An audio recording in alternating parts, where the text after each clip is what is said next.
Muy buenas noches, amigos. Bienvenidos a la emisión estelar de TVC Noticias. Aquí lo más destacado del día.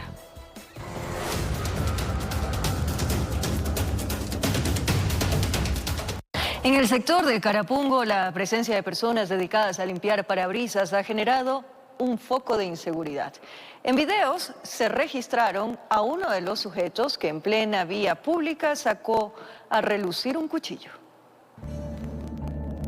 Esto pasó en la intersección de las calles Padre Luis Pacari y Giovanni Calles, norte de Quito. En el punto, dos sujetos discuten en la vía pública. De pronto, uno de ellos sacó a relucir un cuchillo de esos que llaman matachanchos a plena luz del día y cuando el tránsito estaba detenido por el semáforo. Según quienes presenciaron el hecho, se trata de ciudadanos extranjeros que se paran en la esquina a limpiar parabrisas. Los venezolanos también es lo que vienen a limpiar los vidrios.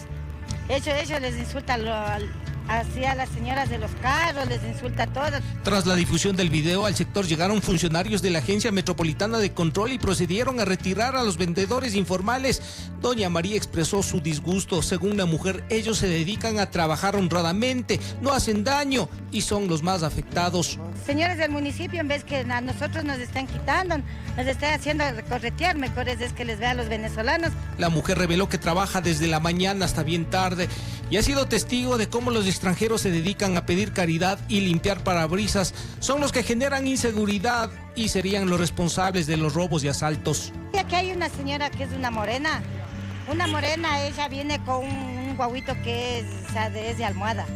Entonces ellas cada que viene se pelean con uno y con otro. Los conductores que circulan a diario por la zona indicaron que aprovechan cuando el semáforo se pone en rojo para cometer sus fechorías o en base a amenazas obligan a que les den una moneda. La calle es peligrosa y ha pasado algunos robos con compañeros por allá, por el Troje, por el sur. Hay otros conductores que prefieren esperar con los vidrios arriba, con la mirada fija al frente para evitar ser blanco de amenazas. A la mínima oportunidad le ponen el trapo en el parabrisas, le insultan o agreden y obligado toca meter la mano al bolsillo y buscar una moneda. Estamos igual y peor que antes todavía. La esquina se ha convertido en el sitio de encuentro de ciudadanos extranjeros. En Quito informó Iván Casamen. En Cotocollao, norte de Quito, delincuentes aprovechan los apagones para poder robar a sus víctimas. Los moradores, en un intento por evitar un asalto, recibieron amenazas de muerte y un antisocial les disparó. Avenida Legarda y Albana, norte de Quito. Los vecinos están consternados. Así operan los delincuentes. Van en motocicletas, se estacionan afuera de las casas y de a poco ven por los accesos. En la noche, quienes pasan por un costado de la vía tienen que correr porque los antisociales los están esperando. La zona es peligrosa y más aún con los apagones. Quisieron robarle a un vecino, pero como las alarmas no sonaron, los testigos tuvieron que empezar a gritar. Sí, prácticamente con una linterna, de ahí nos ubicamos y comenzamos a ver que le habían querido robar el carro. Los criminales dispararon en medio de la oscuridad. Encontraron el casquillo como evidencia. Es que el intento de ellos era robarle y como ya no pudieron robarle, era dispararle y matarle. No es lo único.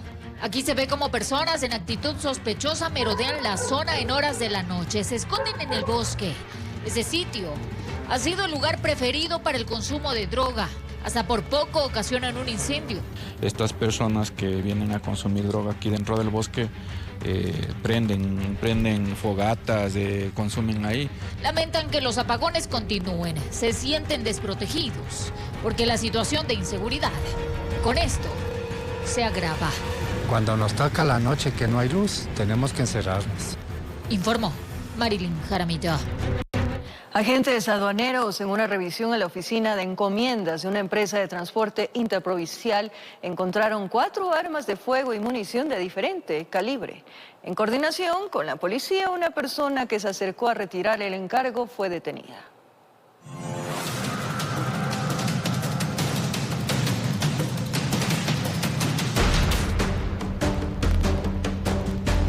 En una revisión de rutina en la terminal terrestre de Quitumbe, un cartón llamó la atención de los agentes aduaneros. Tenía una marca de empresa de seguridad.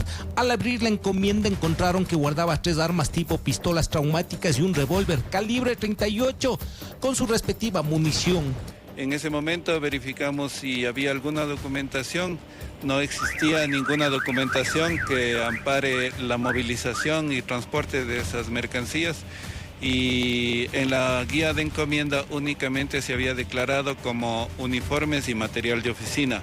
Inmediatamente coordinaron con la policía para el procedimiento respectivo. La encomienda fue embarcada en la ciudad de Macas y tenía la guía de remisión. En ese preciso momento estaba la persona que pretendía sacar el cartón y fue detenida.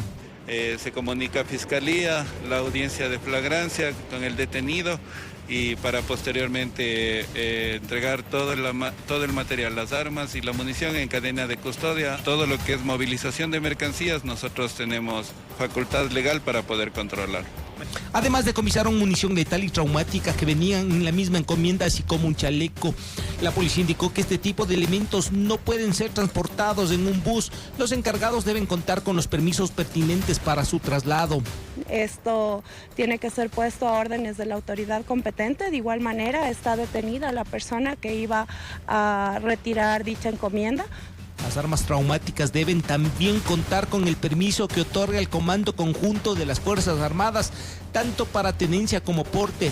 A pesar que el detenido se identificó como trabajador de una empresa de seguridad, no contaba con los documentos que avalen la procedencia legal del armamento. Ellos deben seguir los protocolos legales para hacer este tipo de envíos de pues, armas de fuego, como armas de fogueo y munición, los cuales no se siguieron. Lo incautado ingresó a cadena de custodia para determinar su procedencia. En Quito informó Iván Casamen. Una mujer fue víctima de delincuentes quienes la amenazaron con un cuchillo en el pecho para robarle sus pertenencias. La Policía Nacional logró detener a los sospechosos, entre ellos un menor de edad. Ponciano, norte de Quito. La adulta mayor bajaba de un edificio, estaba caminando, cuando fue sorprendida por dos delincuentes a bordo de esta motocicleta. Le robaron, le quitaron el bolso y huyeron. Amenazaron con matarla. Entonces yo le dije, no te doy nada, y me viré. Entonces él cogió y me pegó un empujón que me mandó lejos al piso, a la vereda, y me arranchó la cartera y se subió a la moto y se fueron. Sacó la navaja y me apuntó en el pecho, me ha roto un poco la blusa. La víctima emitió la alerta. Inmediatamente la policía empezó a buscar a los implicados. Los encontraron en su poder un cuchillo, la cartera, los documentos y el celular de la afectada. Dos son los detenidos, un adulto y un menor de edad. Bueno, de acuerdo a la información, tenemos que el ciudadano mayor de edad está conduciendo la motocicleta y la que intimida a la persona es del menor de edad. La motocicleta fue decomisada. Se investiga si participaron en otras actividades al margen de la ley. Informó Marilyn Jaramillo. Más adelante, la empresa de agua potable de Quito informó que los cortes de energía eléctrica programados no permiten el funcionamiento de los sistemas de bombeo del líquido vital. Les contamos los detalles más adelante.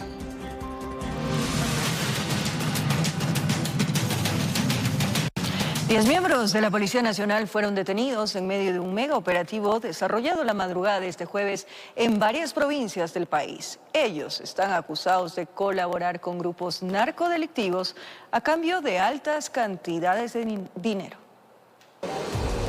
7 de los uniformados estaban en servicio activo y los otros 3 ya forman parte del servicio pasivo. También se detuvo a 4 civiles, en total 14 aprehendidos.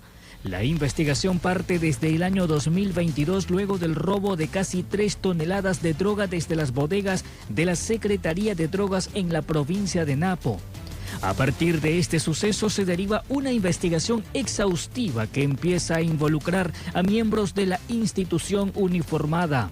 Es allí cuando notan que existían ingresos injustificados por parte de algunos elementos. Por ejemplo, un cabo segundo era dueño de una mansión en una urbanización exclusiva en el cantón San Borondón. Esta estructura, encabezada por Daniel Mora Azanza, tiene como objetivo reclutar a policías de servicio activo y pasivo, de servidores que trabajaban en el área de criminalística, que eran los encargados de entregar certificados falsos de porte de armas para policías que ya estaban en servicio pasivo. Tenemos también policías de antinarcóticos que eran los dedicados a dar información acerca de los operativos que realizaba la Policía Nacional. Y también tenemos servidores policiales que pertenecerían al CRAC, cuya función era no realizar los registros de los contenedores. Es así que esta investigación les tomó tiempo unir cabos, evitando que exista fuga de información. Así es como se llegó a esta gran operación que incluyó varias provincias como Esmeraldas, Manabí, Azuay, Loja, El Oro, Guayas y Pichincha. El despliegue se desarrolló durante la madrugada de este jueves 18 de abril. Determinando que esta estructura estaría conformada por estos ciudadanos, todos de nacionalidad ecuatoriana, entre civiles y servidores policiales en servicio activo y pasivo. Varios de los agentes investigados se encontraban en sus domicilios en ciudadelas privadas. En su poder se les encontró altas cantidades de dinero en efectivo, que en total suman $750.000. En el domicilio ejecutado en Santo Domingo, en uno de los servidores policiales de nombre Freddy Javier, encontraron un monto aproximado de $160.000. En el otro allanamiento realizado en la ciudad de Guayaquil, se encontró 2 cajas fuertes, una mochila y una cantidad de dinero que ascendería a $500,000, con 3 fusiles, con pistolas, con revólveres y varias herramientas tecnológicas.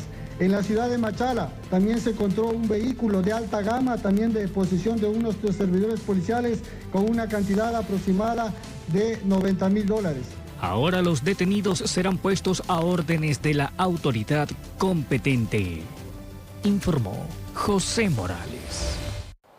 Alias Pella, considerado como uno de los principales cabecillas de una organización terrorista, fue abatido durante un enfrentamiento armado con los militares en la provincia de Manabí.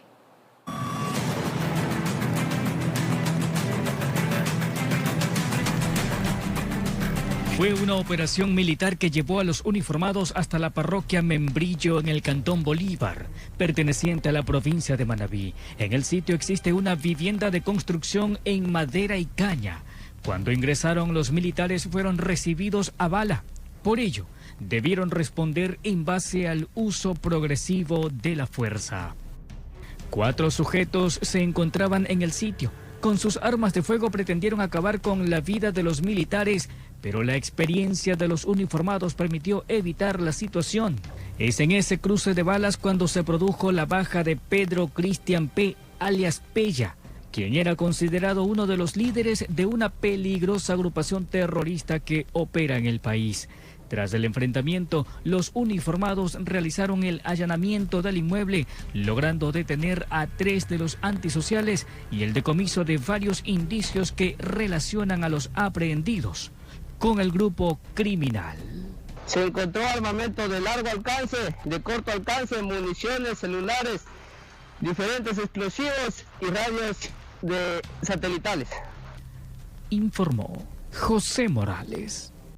Las Fuerzas Armadas y la Policía Nacional detuvieron a alias Cejas, quien habría liderado el asesinato a sangre fría de 4 personas en La Joya de los Hachas a principios del mes de abril.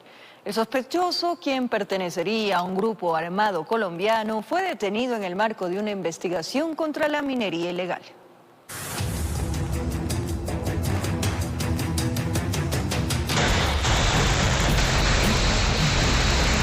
La masacre ocurrió el pasado 3 de abril en La Joya de los Hachas, provincia de Sucumbíos.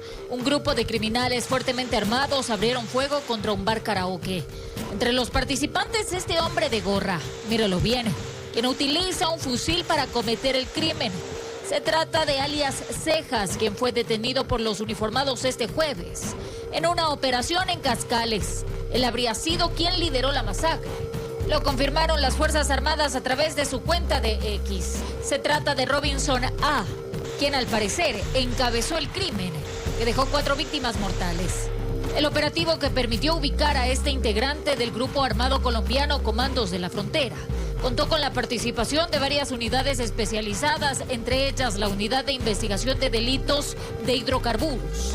Identificaron 2 inmuebles donde, al parecer, estos integrantes de dicha organización almacenaban combustible para actividades de minería ilegal en el sector de Lumbaqui. Otros 4 sujetos también fueron aprehendidos. Entre los indicios están 2 vehículos incautados, un arma de fuego, 2 alimentadoras, teléfonos celulares, radios de comunicación, dinero en efectivo y documentos personales. Sobre el horrendo crimen, donde se levantaron más de 100 indicios balísticos, Se están investigando las motivaciones. Informó Marilyn Jaramillo. 14 recicladoras fueron clausuradas en un operativo integral ejecutado entre la policía y el municipio de Guayaquil. 28 personas fueron detenidas acusados de vender objetos robados. En una de las recicladoras se hallaron textos escolares municipales y hasta libros con sellos de la biblioteca municipal. Se encontraban afuera de las recicladoras del distrito Nueva Prosperina. La policía le seguía la pista por el robo a personas en diversas modalidades. Estos denominados hacheros roban en la vía, roban en los buses, vehículos, roban motocicletas, roban a locales comerciales y este dinero lo traducen en estos centros de receptación de objetos robados que se llaman recicladoras. Se decomisaron 117 armas blancas, celulares, relojes, armas de juguete, rollos de cables y hasta encontraron libros con sellos de la biblioteca municipal. 397 libros de la biblioteca municipal, eso va a determinar la fiscalía, 197 libros escolares, computadoras, tanques de oxígeno, que son bienes públicos, que son de un hospital público, rollos de alta tensión sacados de los postes para vender. Los libros que deberían estar en las escuelas son de la anterior administración, no son de la nueva administración, son otros logos diferentes. Lo que nos llama la atención es que hay libros que pertenecen, o que mejor dicho, tienen el logo de la biblioteca municipal. Y sobre todo, como ustedes pueden ver, las cajas enumeradas de la biblioteca. Entonces eso es lo que nos llama mucho la atención. Los 594 libros se hallaron en una recicladora ubicada en la cooperativa Voluntad de Dios. El señor alcalde está en conocimiento, nos ha pedido que pongamos la denuncia para facilitar y brindemos toda la información necesaria para que se lleve a los responsables. En el operativo Resurgir 15 se detuvo a 28 personas. Consumiendo sustancias estupefacientes en las afueras de estas recicladoras y para eso es lo que utilizan el dinero y lo hicimos a la hora que justamente ellos acostumbran a ir a entregar estos objetos. Esto tras un trabajo de inteligencia de 2 meses. Las recicladoras son centros de acopio de objetos robados y es por eso que hemos dado un fuerte golpe a la delincuencia el día de hoy y esperamos de que ahora las autoridades de justicia no solamente recepten la denuncia, sino que realicen una verdadera investigación. Durante la intervención, 14 recicladoras fueron clausuradas. No contaban con permisos de funcionamiento. Ellos lo único que dicen es de que compran al por mayor las cosas que van a dejarle. Pero ¿quiénes son los que proveen esto de aquí? Como les menciono, son estos denominados hacheros. ¿Por qué estas recicladoras adquieren estos objetos? Ellos son copartícipes de que se prolifere el delito de robo. En los allanamientos se decomisaron cables de alumbrado público que contienen cobre, uno de los metales que más se comercializa en las recicladoras. La semana pasada, otros 17 establecimientos fueron clausurados por el mismo motivo. Informó Roselena Vázquez. Al volver, comerciantes de Quito. La empresa de agua potable de Quito informó de la disminución del suministro y cortes del servicio en algunas parroquias de la ciudad debido a que los cortes de energía eléctrica programados no permiten el funcionamiento de los sistemas de bombeo del líquido vital. Los cortes de electricidad en la capital también afectan el abastecimiento de agua potable a los barrios de las zonas altas de la urbe. La falta de energía eléctrica, explican desde la empresa de agua potable de Quito, no ha permitido una operación al 100% de los sistemas de bombeo que llevan el agua hacia los barrios altos. La falta de energía eléctrica sí nos afecta, sobre todo en las partes altas, donde nosotros como empresa, para garantizar el servicio de agua potable, tenemos que utilizar los sistemas de bombeo. Los tiempos programados que está planificado para la suspensión del servicio, a nosotros nos involucra un tiempo adicional para poder recuperar los tanques, al igual las zonas de servicio. Esto ha significado que el suministro de agua hacia estos lugares sea escaso o se haya cortado por algunas horas. Es el impulso hacia las partes altas, donde están asentados los usuarios y están dentro de cotas que necesariamente se abastecen a través de bombas que son abastecidas y alimentadas por energía eléctrica. En estos sitios es donde nosotros tenemos ese conflicto. Las parroquias que sufrirán este corte del servicio serán Cumbayá, Alangací, Puengací, La Ferroviaria, Conocoto, La Argelia, La Libertad, San Juan, Chillogallo y Huangopolo. Los horarios están en función de lo que publica la empresa eléctrica, de las áreas afectadas y de las zonas donde tienen bombeo. Hay áreas sobre todo en las partes altas. Como nuestra ciudad, la topografía es totalmente irregular, tenemos que ver y recurrir a los medios de comunicación y a las páginas oficiales donde está publicado eso. A su vez, las autoridades hicieron un llamado a la ciudadanía para que tengan un consumo solidario y mesurado del agua potable en toda la ciudad, ya que el restablecimiento del servicio dependerá de la demanda que tengan los demás barrios que no se vean afectados para abastecer a la urbe entera, informó Mauricio Sánchez. Habitantes de diferentes sectores de Guayaquil reportaron cortes de energía eléctrica que se han prolongado por más de 12 horas. Sumando a esto, denuncian desabastecimiento de agua potable. No hay luz, apago, ¿cierto? No hay luz. Miren que aquí necesito para el calor, los solazos, necesito vela para alumbrarme. Y mis platos que siguen estando sucios, sigo estando sin agua.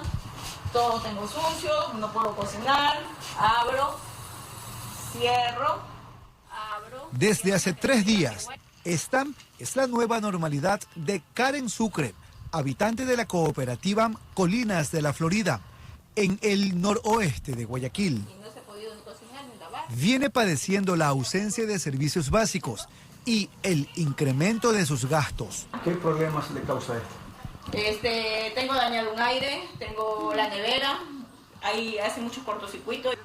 La suspensión del fluido eléctrico en el sector se da en 2 partes y dura alrededor de 10 horas. Durante este lapso, aseguran que tampoco tienen agua. Mientras que en la ciudadela Colinas del Sol, en el kilómetro 12 de vía a Daule, las desconexiones eléctricas no son algo nuevo. Sin embargo, el problema, aseguran, se agravó en los últimos días. Tenemos 3 meses con ese inconveniente, donde la luz se nos va por hartísimas horas, 12, 15, 17 horas. ¿Qué problemas o qué consecuencias dejan estos cortes de energía eléctrica? A mí, en lo personal, ya se me dañó la nevera y boté muchas cosas que tenía en el congelador. Mencionan que la situación obedece a la falta de transformadores en la urbanización, pues los que existen no estarían abasteciendo. La solución es que van a hacer una redistribución de las 78 casas para colocar un transformador por lo menos cada 25 casas, que ese es el promedio. Los habitantes de Mapasingue Este también reportan estar durante gran parte del día sin agua y sin luz. Informó Jorge Salazar. Pérdidas económicas en productos, comercios cerrados y establecimientos sin poder cobrar de manera electrónica es la preocupación de los comerciantes, quienes durante varios días van sintiendo los estragos de los apagones. Las pérdidas económicas son considerables, dicen los comerciantes. Y basta solo con recorrer la avenida Mariscal Sucre para decirlo. Esta mujer tiene un negocio de frutas. Está trabajando a pérdida, explica, y nos indica la mora. Ya está perdida. La mora, la frutilla se mete a la refrigeradora, las verduras. Y ahorita toca botar. ¿Ya mandó a botar? Claro, ya mandé a botar porque eso viene un mal olor de lo que comienza a oler ya como podrido. Por eso no están comprando como lo hacían, porque el riesgo de que todo se pierda es latente. Junto está un establecimiento donde se venden aceites para vehículos. Y no pueden comercializarlos como habitualmente lo hacen, señalan. Las personas lo hacen pagos con transferencias o si no con tarjetas y no tenemos cómo cobrar. El servicio no sirve y además las llamadas telefónicas tampoco. Los restaurantes no pueden emitir facturas electrónicas. No hay luz. No pueden emitir facturas. No, prácticamente no. Muy cerca de allí está este emprendedor. Tiene una lavadora de ropa desde hace 20 años. Y este jueves solo tuvo 2 clientes para hacer entregas. Nadie más ha llegado. Una situación así no se ha vivido desde hace 2 décadas, recalca. Estamos esperando que venga la electricidad para ver si es que hacemos algo, ¿no? Elaboramos algo, aunque sea en la noche. Nos tocaría hacer doble turno. El tráfico vehicular se hace más pesado por la falta de semáforos. Hasta cuándo dure la situación no se sabe. Esperan que todo pase pronto. Informó Marilyn Jaramillo. En Guayaquil, en la mayoría de negocios e instituciones, las actividades se desarrollaron con normalidad este jueves. 98 directo, batallón Policentro, venga. Pese a la disposición del presidente Daniel Noboa de suspender la jornada laboral por 2 días, este jueves se evidenció un movimiento cotidiano desde tempranas horas en Guayaquil. Por ejemplo, en la terminal terrestre trabajaron con normalidad. Por ahora sí, no hay ningún problema. No, nada, no nos han dado ninguna disposición, nada por el estilo. Asimismo, en zonas bancarias como La Alborada, las agencias abrieron sus puertas y los demás negocios, ya sea de comida u otros servicios, tampoco paralizaron actividades. Sí van a abrir, pero yo pensaba que no iban a atender, porque a mí dicen no vayas allá porque no te van a atender, pero aquí dice que a las 9 abren. ¿Todo está abierto, funcionando normalmente? Normalmente sí, pensé que no, pero nadie puede paralizar las cosas, ¿no? O sea, no por el presidente, sino por el trabajo de uno. Por otra parte, en la avenida Francisco de Orellana, donde se ubican 2 centros comerciales, paseos, entre otras sucursales, hubo flujo de personas. Es que muchos buscan estos espacios cuando se va la energía en sus casas. Es otra forma de adaptarse. Cuando no tengo energía me voy a los cyber, por ejemplo, Cyber Café o si no a un coworking. Todos nos adaptamos a la situación de cada vez que el país estaba desplegado. Los horarios de la gente en la noche muriéndose de calor, toca aguantar hasta que a ver qué pasa más adelante. Mientras que en el centro de la urbe, instituciones como el Registro Civil y BIES también estaban funcionando, informó Adriana Peralta. Las unidades de generación de la central hidroeléctrica Mazar cumplieron 3 días sin operar su capacidad de 100 megavatios por los niveles bajos de agua en el embalse. En Selex Sur aseguran que la represa no tiene compuertas y que esta pertenece a un sistema interconectado.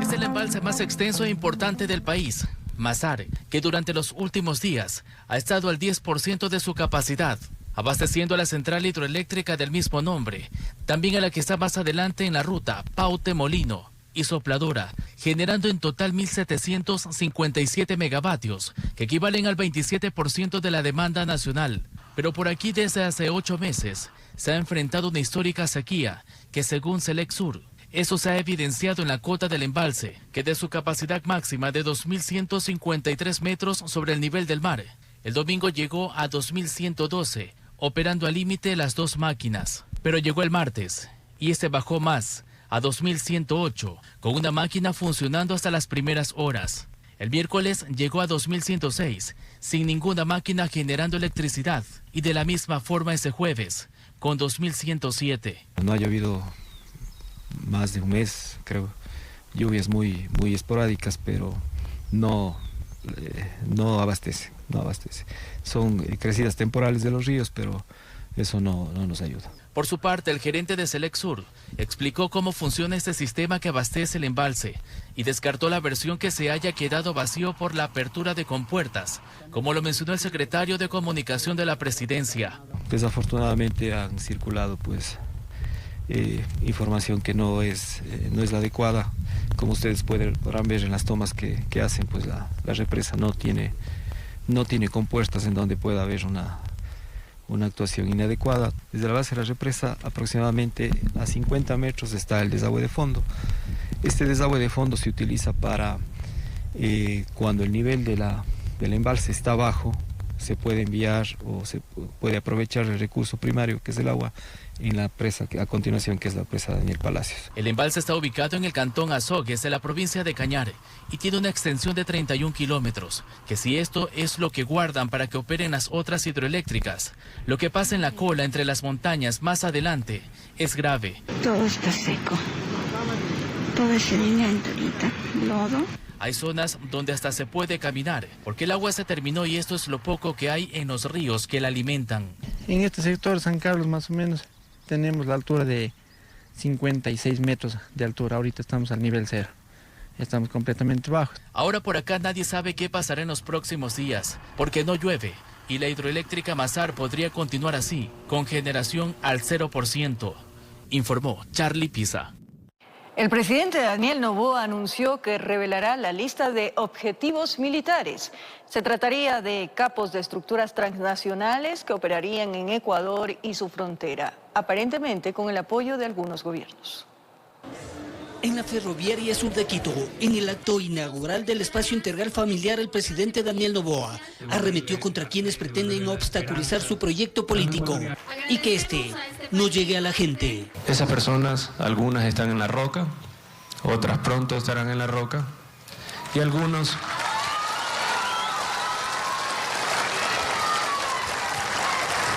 otros prófugos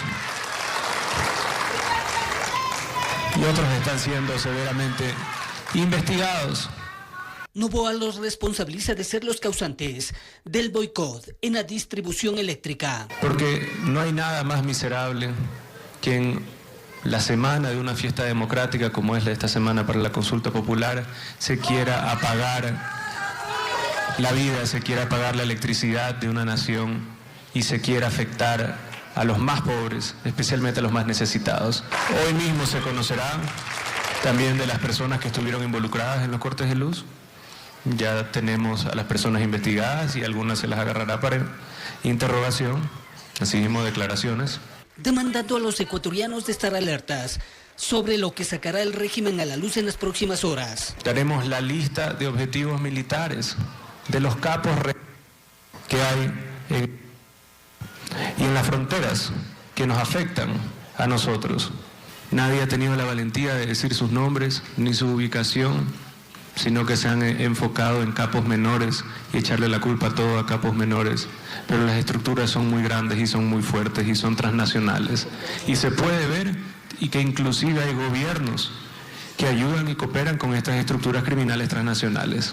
Y es lo que convocó un gabinete de emergencia en tema de seguridad, informó Héctor Romero. Con esta consulta popular que impuso el gobierno de Daniel Noboa, ya son 13 veces que los ecuatorianos han sido convocados a las urnas a través de este mecanismo democrático desde 1978. Pero ¿son las consultas populares un termómetro de aprobación del presidente de turno? Veamos. No es breve la historia sobre la consulta popular en Ecuador. Desde 1978 se ha utilizado esta herramienta democrática. En ese año surgió una nueva carta política y dentro de las consultas más recordadas está la de León Febres Cordero en 1986, que entre otros asuntos preguntó sobre la participación de independientes no afiliados como candidatos y perdió. Pero en el 94 Sixto Durán Ballén la replicó y ganó. No así en el 95 cuando planteó la privatización de la seguridad social. En 1997, por una necesidad política, el presidente interino Fabián Alarcón convocó a referendo para ratificar el cese de funciones de Abdalá Bucaram, su designación como mandatario y que el Congreso reformara la Constitución.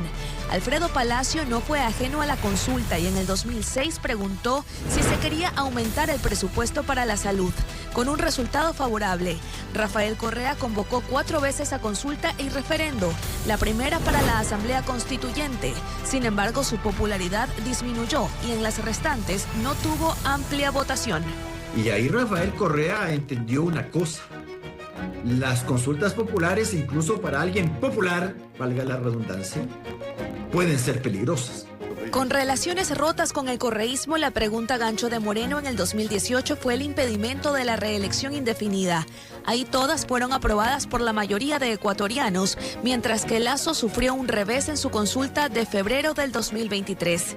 Ahora Daniel Noboa revive el debate de la consulta como termómetro de popularidad de los mandatarios versus el contenido de las preguntas. Entonces no está demasiado claro si la popularidad del presidente es lo que prima. Y ahora que tenemos una consulta principalmente sobre la seguridad, hay que tomar en cuenta que incluso un presidente impopular como Guillermo Lasso en algunas provincias sí tuvo una victoria del sí en la pregunta de la extradición, que ahora regresa. Pero el constitucionalista y columnista Rafael Ollarte puntualiza las preguntas que serían más importantes para el gobierno. Son las BCDY, extradición, jueces constitucionales, arbitraje internacional, contrato fijo y por hora. Esas son las 4 importantes. Y que no solo una derrota dejaría un mensaje para el análisis. Moreno salió victorioso en el 2018 y sin embargo su capital político se desvaneció rápidamente después de eso. La victoria de la consulta no lo es todo y puede hacer que incluso la gente exija más, te diga, te hemos empoderado, hemos cambiado las leyes, dame resultados. Y eso puede ser difícil para el gobierno en un año electoral. Informó Adriana Peralta.